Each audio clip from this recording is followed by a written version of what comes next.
Il mio nome è Miriam e fin da quando ero piccola vivo a Milano. Questa città è sicuramente vivace, affascinante e piena di tante cose da scoprire. È una città che fa crescere, ricca di opportunità e di stimoli, talmente tanti che non c'è tempo per annoiarsi. Dovrei approfittarne di essere nata e cresciuta in una città così dinamica, proiettata al futuro e piena di eventi e cose da fare. Dovrei spaccare il mondo e provare tutte le esperienze possibili e immaginabili, perché, come dicono alcuni, si vive una volta sola. Eppure le mie giornate preferite trascorrono in maniera piuttosto diversa e forse insolita. Mi piace tantissimo trascorrere il mio tempo libero a casa e perdermi nel tempo, magari leggendo un buon libro, cucinando una nuova ricetta o dedicandomi a qualche passione. Quando trascorro qualche giorno a casa, le mie giornate sono tutte simili l'una all'altra, eppure ci sono tanti piccoli momenti di felicità. Forse la maggior parte delle persone della mia età penserà che questo tipo di vita è noioso, oppure che una vita vissuta in questa maniera non è una vita piena e degna di essere vissuta. Eppure, secondo me, non c'è nulla di sbagliato nel riuscire ad apprezzare il lato normale e ordinario della nostra quotidianità. Ad esempio, mi riempie di gioia quando posso seguire con calma le mie routine e rilassare corpo e mente nella mia casa. Oppure amo tornare a casa dopo una lunga giornata fuori e accendere subito la mia lampada preferita, che con la sua luce calda mi trasmette calma. E ancora mi piace molto guardare le mie serie TV preferite, magari con qualche candela accesa, oppure prendermi cura della mia casa e delle piante. Se ripenso ad alcuni momenti del mio passato, posso dire con certezza che non ho bisogno di molto per essere felice. Una vita lenta e semplice è ciò che mi soddisfa davvero e non ho più voglia di negare che mi piace di più fare questa vita rispetto a fare quello che solitamente viene riconosciuto come divertente.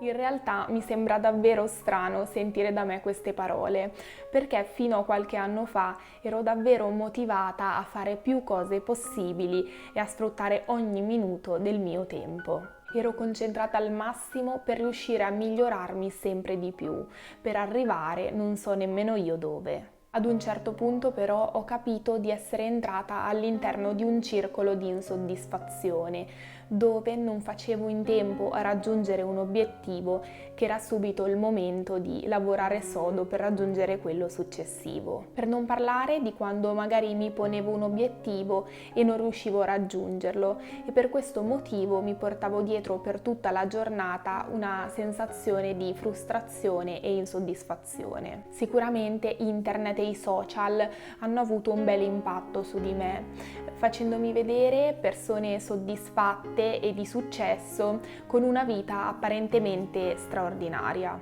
Il messaggio che viene trasmesso dai social e dalla nostra società è che la felicità è qualcosa che si deve perseguire con sacrificio, spendendo tempo e soldi. E da un lato la penso anch'io così, ma dall'altra parte credo che non si debba trascurare anche l'altro lato della medaglia. Essere sempre attenti a come poter raggiungere la felicità, magari facendo quel corso, quel viaggio, comprando quel vestito o quel profumo, può non farci vedere che ci sono già in quel momento dei buoni motivi per essere felice.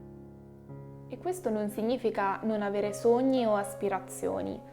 Di sogni ne ho tanti e ne ho sempre avuti, anche se ora cerco di fare in modo che i miei sogni non interferiscano negativamente con il momento presente che sto vivendo.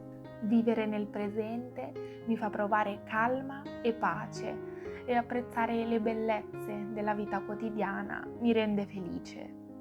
In un mondo rumoroso e pieno di distrazioni, penso che ricercare l'autenticità nella vita e nelle persone sia un vero arricchimento, perché è la naturalezza a renderci unici e veri.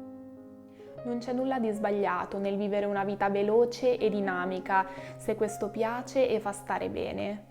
ma allo stesso modo credo che non sia sbagliato neanche vivere una vita ordinaria e semplice. Personalmente sento più mia una vita lenta e tranquilla, perché la sento più profonda e significativa. È una vita in cui abbiamo tempo ed energie per essere pienamente presenti con la nostra famiglia e con le persone per noi importanti.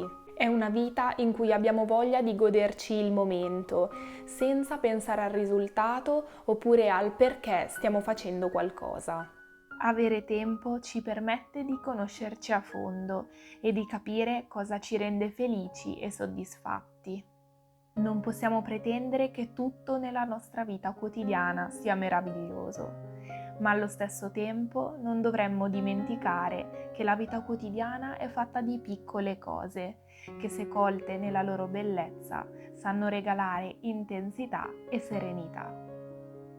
Mi trovo d'accordo con questa frase di Albert Einstein. Una vita tranquilla e modesta porta più gioia del perseguimento del successo, legato ad un'agitazione perenne. Spero che il video ti sia piaciuto e se così fosse ti ricordo di iscriverti al canale e di lasciare un like sotto al video. Se ti va, fammi sapere nei commenti se anche a te piace vivere una vita lenta e ordinaria e anche come questo modo di vivere ti fa sentire. Ci vediamo la prossima settimana con un nuovo video su slow living, minimalismo e crescita personale. Grazie e a presto. Ciao!